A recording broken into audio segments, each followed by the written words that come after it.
kalimutan na lang po natin yun kasi okay naman eh. Kumbaga, maayos naman ang kabilang partido, maayos na rin naman kami. Kumbaga, hanggang doon na lang yun. Sana lang hindi pa mamarisan po ng ibang hospitals at ibang private sectors. Nagkaroon na ng reconciliation o pagkakaayos sa pagitan ng ACE Medical Hospital at ng mga biktima sa naging issue ng palit-ulo scam.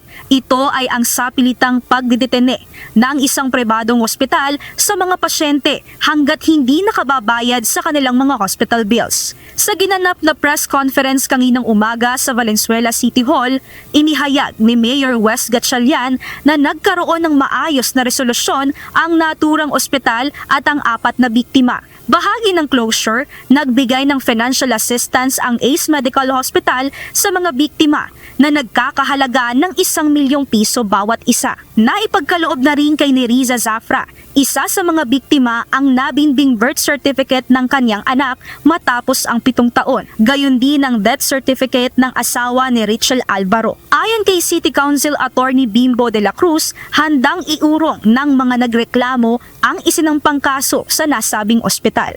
Naayos na ho ang relasyon ng ACE Medical Hospital sa City Hall, naayos na rin ho yung relasyon nila sa 4 na biktima po natin.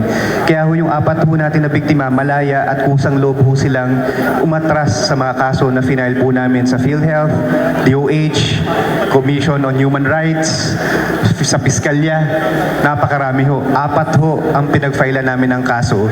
Lahat ho yun i-atras na po nila. Sabi ho nila, kung meron hong regalo ang ACE Medical Center sa kanila, yun din naman ho ang regalo nila sa ACE. Peace of mind. Pagbibigay diin ni Mayor Gatchalian na mayroon ng ipatutupad na ordinansa ang lokal na pamahalaan ng Valenzuela kaugnay ng Anti-Hospital Detention Ordinance na naglalayong protektahan hindi lamang ang mga pasyente maging ang kanilang mga kamag-anak laban sa sapilitang pagdedetain ng mga pribadong ospital para lang bayaran ang kanilang mga hospital bills. Naglalaman ng Anti-Hospital Detention Ordinance ng Valenzuela ng pagpapataw ng kaukulang parusa o aksyon sa sinumang lalabag. Para sa unang paglabag, 200,000 piso o suspensyon sa business permit. Sa loob ng 30 araw, maaaring parehong ipataw na nasa diskresyon ng mayor na namumuno. Sa ikalawang paglabag, 300,000 piso o suspensyon sa business permit sa loob ng 60 araw. Sa ikatlong paglabag, 400,000 piso o suspensyon sa business permit na walang taning na panahon. Nagbigay naman ng mensahe ang isa sa biktima ng palit-ulo scam sa mga nakararanas ng katulad nilang issue. Sa mga kababayan na dumadaan sa amin kaso nasa likod lang kasi ayaw nilang magsalita, maglakas loob po sila kasi hindi po matutugunan. Katulad po na to, nagkaroon po ng closure, nagkaroon po na maayos na ordinansa ang Valenzuela para mapaayos para sa pangkalahatan.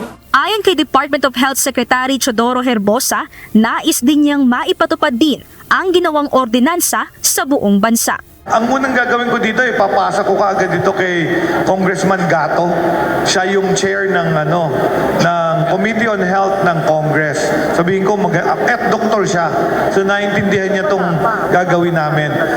Ipapasa ko rin kay Senator Senator Bongo, Senator Bongo ang chair ng ating Committee on Health sa Senate. And hopefully, maging batas to para makraft nila yung Senate bill at Congress bill na similar to this para lahat ng Pilipino mag-benefit, hindi lang taga Valenzuela. Mia Alonso, UNTV News and Rescue. Diyos ang aming sandigan, serbisyo publiko ang aming pinahahalagahan.